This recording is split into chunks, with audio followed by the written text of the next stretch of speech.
Saudara-saudara pendengar yang kami kasihi dimanapun Anda berada, Anda kembali bersama kami dalam acara Telaga, Tegur Sapa, Gembala Keluarga. Saya Gunawan Santoso dari Lembaga Bina Keluarga Kristen akan berbincang-bincang dengan Bapak Pendeta Dr. Paul Gunadi. Beliau adalah seorang pakar dalam bidang konseling serta dosen di Seminari Alkitab Asia Tenggara, Malang. Perbincangan kami kali ini tentang tahap penyesuaian dalam pernikahan. Kami percaya acara ini pasti bermanfaat bagi kita sekalian dan dari studio kami mengucapkan selamat mengikuti. Pak Paul, sebagaimana pernikahan merupakan dua pribadi yang disatukan oleh Tuhan, tentu masing-masing pribadi punya karakteristik sendiri-sendiri, Pak Paul. Nah, untuk bisa bersatu di dalam pernikahan ini bagaimana penyesuaiannya, Pak Paul? Memang penyesuaian itu merupakan sebuah proses yang berjalan seumur hidup, Pak Gunawan. Jadi tidak ada tuh yang namanya sekali berhasil menyesuaikan diri, maka sampai selama-lamanya kita akan bisa selalu harmonis. Ternyata di dalam masa pernikahan kita yang kalau kita misalkan anggap berjalan sekitar 50 tahun, itu tuh sebetulnya terbagi dalam beberapa tahapan. Yang masing-masing tahapan itu mempunyai kondisi tertentu serta tantangan atau tuntutannya. Nah, sudah tentu kondisi dan tuntutan masing-masing itu memaksa kita untuk kembali menyesuaikan diri dan menyesuaikan diri.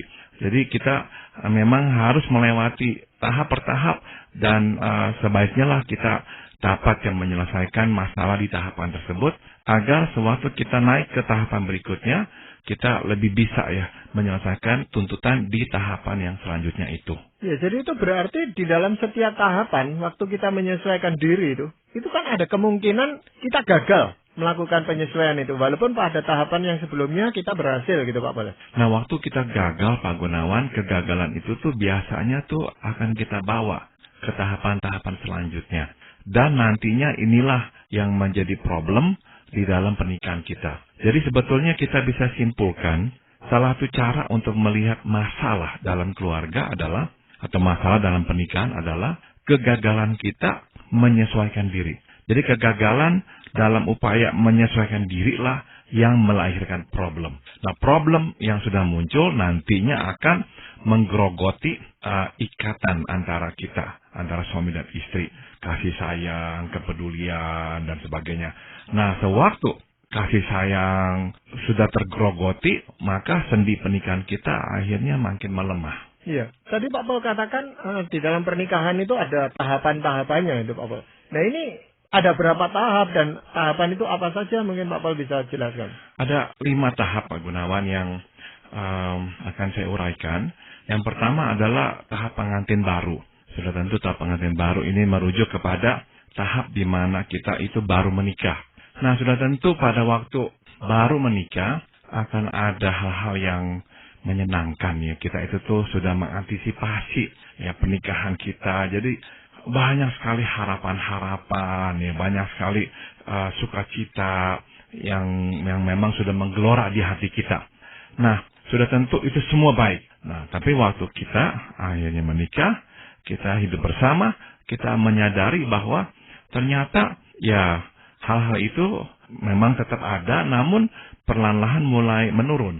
Yang akan menanjak atau mulai terlihat jelas adalah, wah ternyata engkau dan aku berbeda.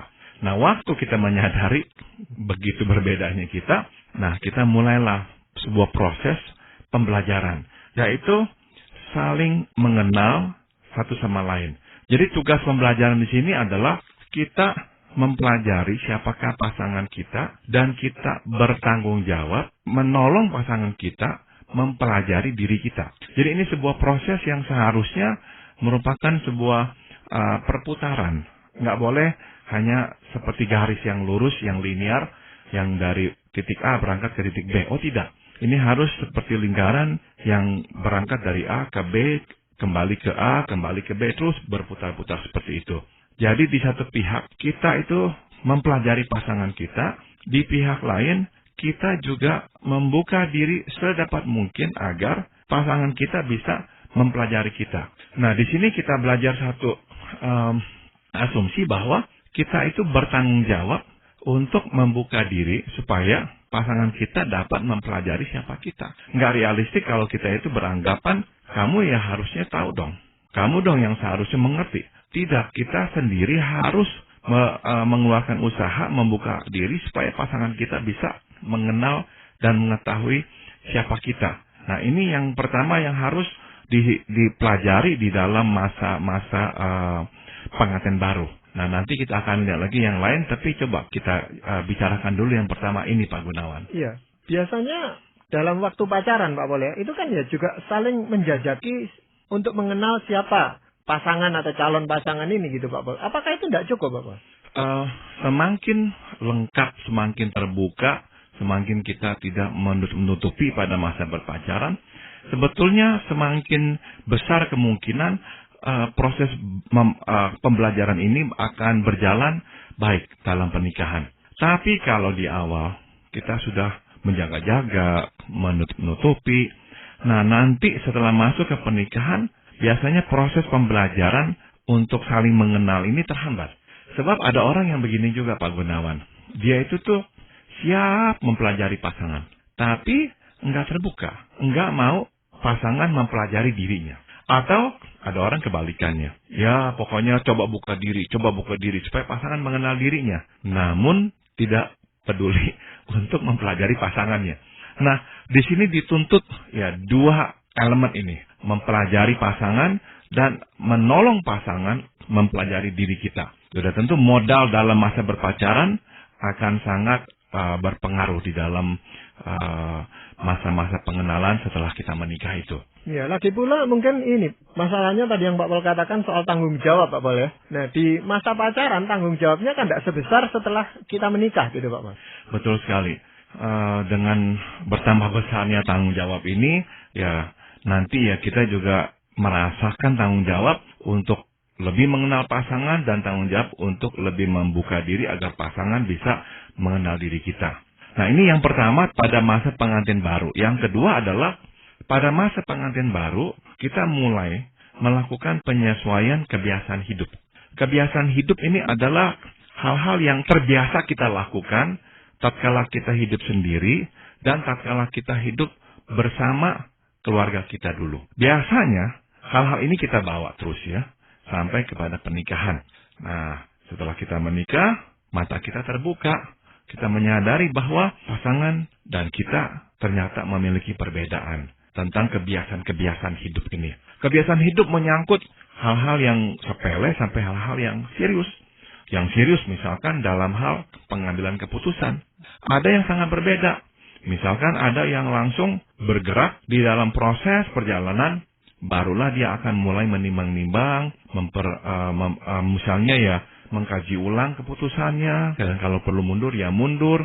Tapi ada orang yang tidak akan melangkah sebelum memiliki kepastian akan keberhasilan tindakannya itu. Nah, kebiasaan ini nih akhirnya bertabrakan di dalam pernikahan. Keduanya mesti menyesuaikan apa yang harus dilakukan, ya sudah tentu keduanya mesti bercerita apa tuh yang menjadi kebiasaannya dalam pengambilan keputusan. Nah, kemudian dicarikan sebuah titik temu bersama yang sepele, misalnya tentang kebiasaan bagaimana mengatur rumah. Bagaimana nanti rumah itu seharusnya diperaboti atau diperbaiki, atau rumah seperti apa yang akan kita miliki. Bagaimanakah kebun itu seharusnya ditata. Nah, ini semua adalah tetek bengek hal-hal rumah tangga yang juga nanti harus disesuaikan. Dan ini semua kalau nggak disesuaikan menjadi duri. Karena kita pulang ke rumah, kita melihat kok rumah seperti begini, kita biasa rapi, semua tertata. Ini kok berantakan, kok jadi seperti gudang buat kita. Pasangan kita berkata, ya kenapa harus disimpan-simpan rapi-rapi, kan besok kita gunakan lagi. Nah, jadinya kita nggak suka. Nah, semua tetek bengek ini nih hal-hal yang memang perlu disadari akan ada. Jangan kaget waktu ada, karena memang akan ada. Tapi persoalannya adalah kita mesti membicarakannya sehingga kita berdua bisa menemukan titik temu. Satu nasihat yang bisa saya berikan di sini adalah jangan bersikukuh ya pada pikiran atau cara-cara kita. Belajarlah untuk fleksibel sehingga bisa mengadopsi atau mengakomodasi kebiasaan hidup pasangan kita pula. Iya, Pak Paul, itu baru tahap pertama ketika kita baru memasuki hidup pernikahan, Pak Paul ya. Tentu tidak bisa berlama-lama di sana. Apapun kita siap atau tidak, itu kan proses itu berjalan terus, Pak Paul. Nah, setelah tahapan itu, tahapan apa yang terjadi, Pak? Tahapan kedua adalah orang tua baru, ya. Di sini tahap kita sudah mempunyai anak. Nah, setiap penambahan anak akan menuntut penyesuaian diri, penyesuaian hidup. Satu anak saja berada dalam keluarga kita sekarang itu akan menuntut perubahan dan penyesuaian. Tidur tidak bisa pulas, siapa nanti yang akan bangun, apalagi kalau keduanya bekerja, siapa nanti yang mengurus anak, siapa yang memandikan anak, apakah ingin memakai suster, atau akan merawat sendiri anak, apakah meminta pertolongan suster memberi makan anak, atau kita yang memberi makan anak. Nah, dua pribadi, suami dan istri, bisa-bisa berkebalikan. Ada yang berkata, kita yang mesti kasih makan anak. Pasangan yang berkata, oh tidak, kita yang kasih makan anak. Nah, tidur dengan siapa? Tidak usah tidur dengan anak. Ada yang berkata, enggak, anak masih kecil, enggak apa-apa tidur dengan anak. Nah, setiap penambahan anak, setiap adanya anak akan menuntut perubahan-perubahan. Belum lagi nanti waktu anak-anak sudah mulai besar, nah kita mulai mendidiknya. Mana yang boleh, mana yang nggak boleh, tidak sama. Buat kita boleh, buat pasangan kita nggak boleh, dan juga kebalikannya. Buat kita inilah cara memotivasi, buat pasangan kita itu cara menjatuhkan, ya. Nah, cara-cara membesarkan anak juga tidak sama. Nah, akhirnya itu menuntut sekali lagi penyesuaian. Kalau kita berhasil menyesuaikan diri kita, maka kita menjadi sebuah kesatuan membesarkan anak. Kalau kita tidak bisa menyatukan diri, kita terbelah, nah nanti akan berdampak pada perkembangan si anak itu sendiri.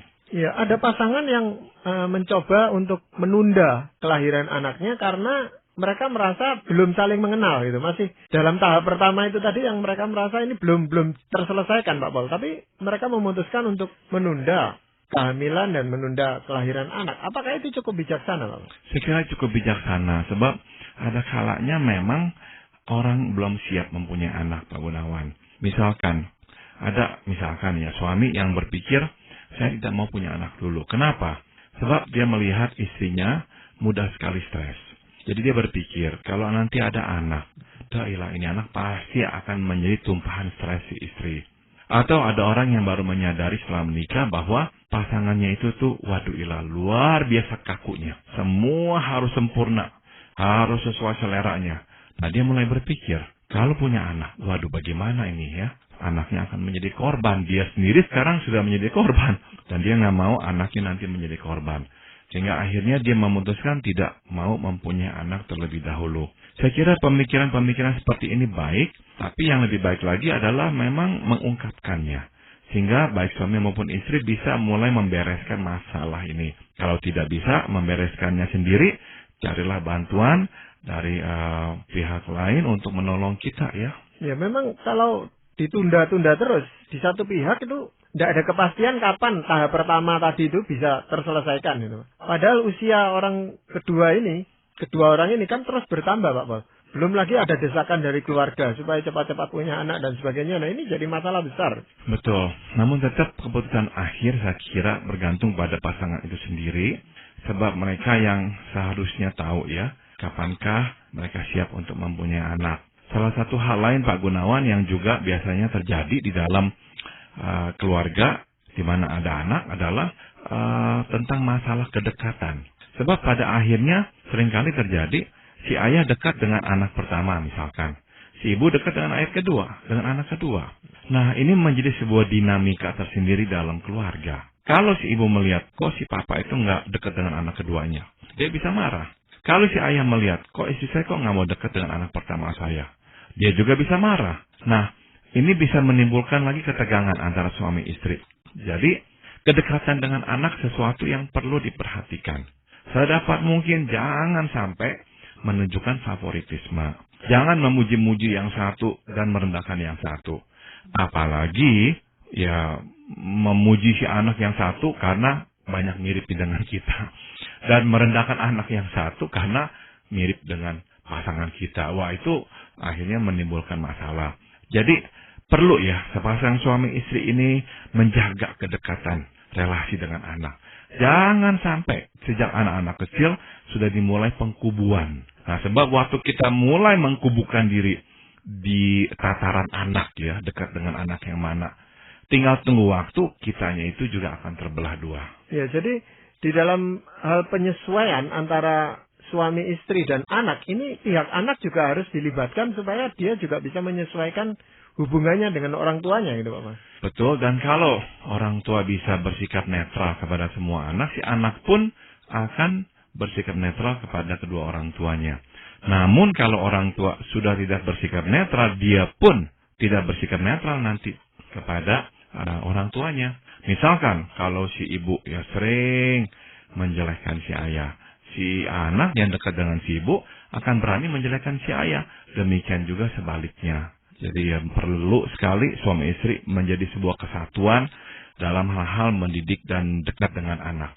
Iya, Bapak, setelah anak-anak ini menjadi dewasa, tentu kita memasuki tahapan yang berikutnya. Nah, ini tahapan apa, Pak Mas? Tahap berikutnya disebut tahapan sarang kosong. Nah, ini sarang kosong merujuk kepada ya burung ya. Tatkala bertelur, burung akan bersama dengan anak burung yang telah ditetaskan, sampai anak burung itu akhirnya bisa terbang sendiri. Nah, setelah bisa terbang sendiri, barulah anak burung itu akan meninggalkan sarang. Nah, sehingga sarangnya kosong. Nah, dalam rumah tangga ada suatu waktu di mana anak-anak akan pergi meninggalkan rumah. Biasanya diawali dengan pergi ke perguruan tinggi. Sehingga rumah sekarang kosong. Waktu rumah kosong, suami istri harus kembali menyesuaikan diri. Sebab begini, waktu ada anak, suami istri sudah menyesuaikan hidupnya karena sudah ada anak. Dan misalkan ada konflik di antara mereka pun, biasanya itu kehadiran anak meredam atau memisahkan mereka sehingga tidak perlu bertengkar. Sekarang anak tidak ada, nah mulailah konflik-konflik lama muncul kembali kalau belum diselesaikan.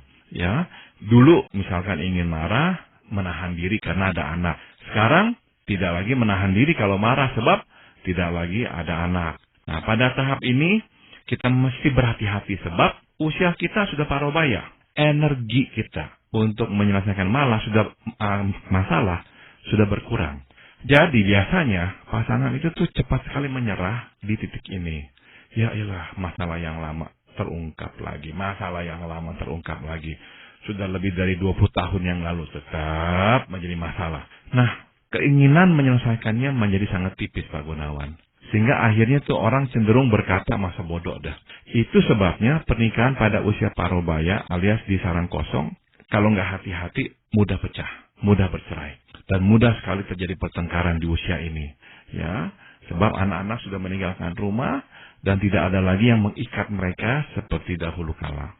Ya, tetapi ada pasangan yang mengharapkan anaknya atau anak-anaknya kembali lagi ke rumah, Pak Pol. Supaya, ya itu tadi, untuk mengatasi masalah-masalah yang sebenarnya tak terselesaikan. Ini bagaimana, Pak Pol? Tidak sehat. Jadi mereka atau orang tua harus melepaskan anak. Jangan sampai memanfaatkan anak. Ya, menyuruh-nyuruh anak kembali ke rumah.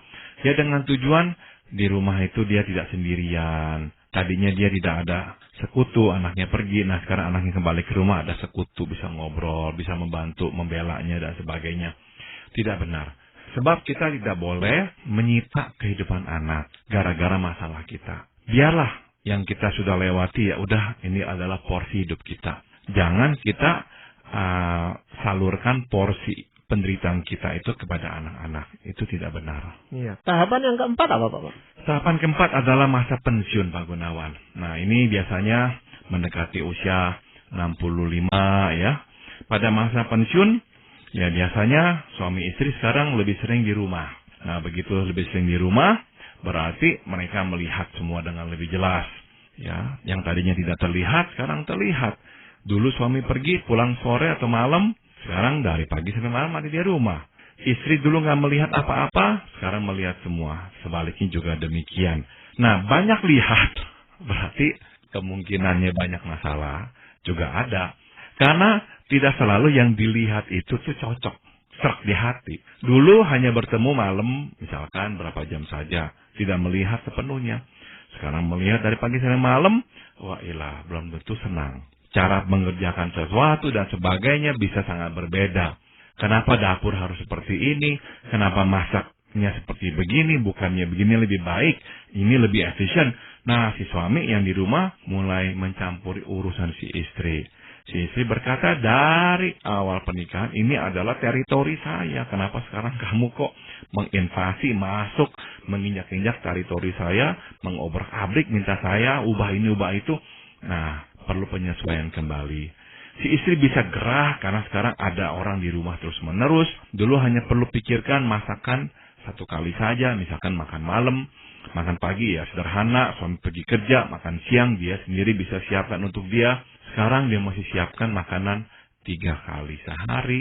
Dia mesti pikirkan menu 3 jenis menu sekurang-kurangnya dalam 1 hari. Nah, ini menambah stres. Ini kadang-kadang tidak disadari oleh suami. Tapi kehadiran kita yang sekarang dari pagi sampai malam itu sedikit banyak sudah menambah stres istri. Dia mau pergi, nggak bisa sekarang, ada kita. Dulu dia mau ke sana ke sini gampang, tinggal telepon temennya kemana ke sini. Sekarang dia mau pergi nggak enak sama kita di rumah. Dia mau ajak kita nggak cocok kondisinya. Dia tinggalkan kita di rumah. Tapi dia tinggalkan kita rasanya juga sungkan. Aduh, akhirnya tuh banyak masalah yang terbelit-belit. Jadi kadang-kadang itunya aja sudah meninggalkan stres pada si istri. Si suami juga mengalami stres, pensiun, tidak banyak pekerjaan, dulu terbiasa sibuk, sekarang ada kesibukan tapi tidak terlalu banyak, dia bisa mengalami krisis juga, rasanya kurang berguna. Jadi, dalam kata lain, pada masa pensiun, ini dua-duanya sebetulnya rentan stres. Nah, 2 orang rentan stres, hidup serumah, perlu penyesuaian diri kembali.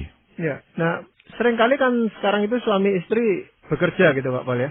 Dan biasanya itu si suami yang pensiun lebih dahulu daripada istrinya. Jadi sementara dia sudah di rumah, istrinya masih bekerja di luar. Apakah tidak ada masalah yang timbul, Pak?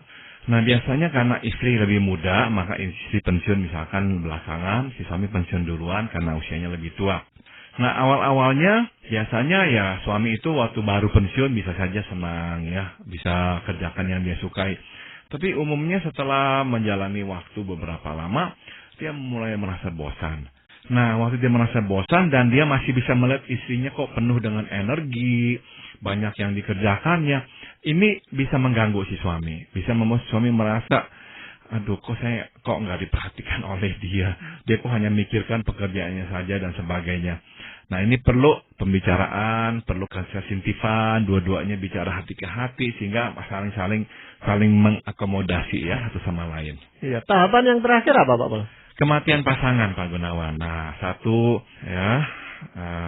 hari kelak baik pasangan yang baik istri maupun suami yang akan meninggalkan dunia ini. Nah, sudah tentu kehilangan pasangan itu akan menuntut penyesuaian lagi.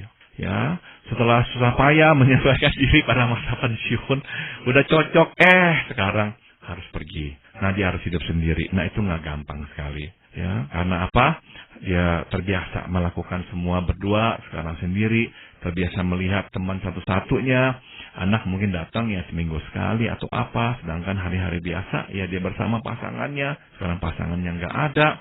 Biasanya itu tuh menimbulkan kekosongan yang dalam sekali.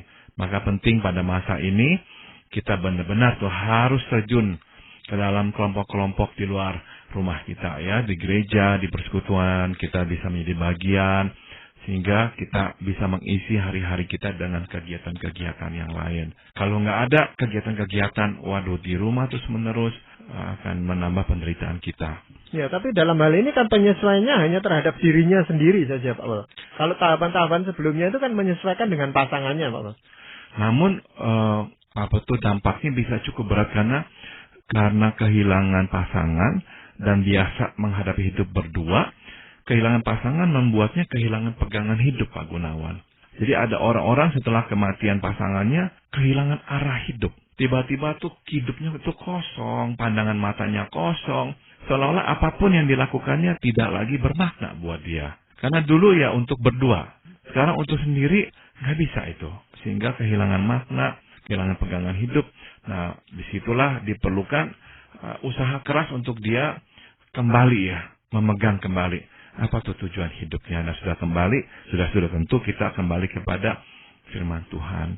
Kita masih mempunyai tugas yang belum terselesaikan, yaitu membawa orang untuk mengenal Tuhan. Kita perlu mengenalkan Kristus ya kepada orang di sekitar kita. Nah, kita bisa jadikan itu ya sebagai pegangan hidup kita, tujuan hidup kita. Menghadapi tahapan-tahapan yang masing-masing tahapan itu punya masalahnya sendiri-sendiri, apakah seseorang itu bisa mempersiapkan diri? Karena sudah tahu tahapan-tahapannya itu jauh-jauh hari sebelum dia masuk ke tahapan itu dia sudah mempersiapkan dirinya. Ada Pak Gunawan, dan ini akan saya bacakan firman Tuhan sebab saya percaya inilah rahasianya. Di Galatia 6 ayat 2 dikatakan, bertolong-tolonganlah menanggung bebanmu. Demikianlah kamu memenuhi hukum Kristus. Sebagai orang Kristen kita ingin memenuhi hukum Kristus. Dan Tuhan dengan jelas mengatakan, ini nih hukumku, bertolong-tolonganlah. Kalau kita bisa ya dari awal pernikahan bersikap saling tolong. Ini saling tolong menjadi resep untuk setiap tahapan yang akan kita lalui. Tapi kalau dari awal kita berkata, ini problemmu, ini bukan masalahku, kamu selesaikan sendiri. Nah, itu tuh akan membelah relasi kita. Jadi dari awal, saling tolonglah. Jangan sampai mengembangkan sikap tidak mau menolong. Sing-singkan lengan ya, tolonglah sebisanya. Ingat ini untuk kepentingan bersama. Selalu ingat ini untuk kepentingan bersama. Kalau dia tertolong, kan ini untuk kebaikan bersama. Jadi kalau ini dibiasakan dari awal, saya percaya sampai akhirnya pun kita akan bisa melewatinya. Iya, prinsip ini juga harus diterapkan terhadap anak-anak, Pak Paul ya, karena mereka pun akan bisa menolong kita dan kita menolong dia, sehingga terbentuk suatu kerjasama yang baik di dalam keluarga itu. Betul sekali. Jadi kalau kita sudah membiasakan anak saling tolong, nanti mereka pun akan saling tolong bukan saja dengan sesama saudara, tapi juga dengan kita. Ya, kita juga dari awal menolong anak-anak, ya sehingga dia tahu ya dia itu tuh menerima pertolongan dari kita, dan nanti mereka pun akan juga memberikan yang sama kepada kita. Ya, memang tiap-tiap tahapan saya rasa tidak ada sesuatu tahapan yang ringan untuk dilalui, tetapi dengan pertolongan Tuhan dan berpedoman pada firman Tuhan yang Pak Paul bacakan tadi, saya yakin kita bisa melampauinya dengan baik gitu Pak Paul ya. Betul. Iya. Terima kasih Pak Paul untuk perbincangan kali ini, dan para pendengar sekalian, kami mengucapkan banyak terima kasih Anda telah mengikuti perbincangan kami dengan Bapak Pendeta Dr. Paul Gunadi dalam acara Telaga, Tegur Sapa, Gembala Keluarga. Kami baru saja berbincang-bincang tentang tahap penyesuaian dalam pernikahan.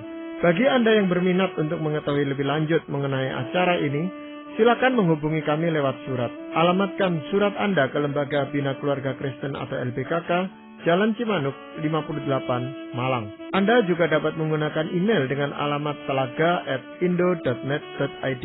Kami juga mengundang Anda untuk mengunjungi situs kami di www.telaga.org. Saran-saran, pertanyaan, serta tanggapan Anda sangat kami nantikan. Akhirnya dari studio kami mengucapkan terima kasih atas perhatian Anda dan sampai jumpa pada acara Telaga yang akan datang.